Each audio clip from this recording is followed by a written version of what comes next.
করেছেন, তাই আমার সাথে এমন হলো।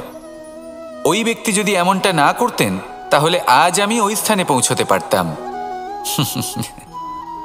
সবই আপনার দৃষ্টিভঙ্গির ওপর নির্ভরশীল, আর যদি আপনার দৃষ্টিভঙ্গি এমন হয় তাহলে তা অনুচিত। সত্যি কথা বলতে এই সংসারে ভিন্ন ভিন্ন ধরনের মানুষ আছে। এটা আপনার ওপর নির্ভর করছে কিভাবে তাদের স্বাগত জানাবেন।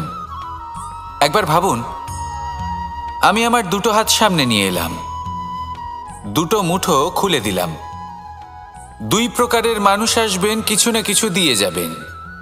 এই মুঠো যদি আমি বন্ধ করে দিই তাহলে না কেউ আমাকে কিছু দিতে পারবে, না আমার কিছু যাবে আসবে। নিশ্চয়ই বুঝতে পারছেন এই দুই ধরনের ব্যক্তি কারা এবং তারা কি দিয়ে যান।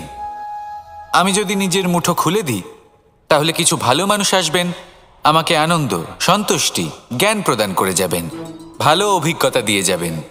কোনো খারাপ ব্যক্তি যদি আসেন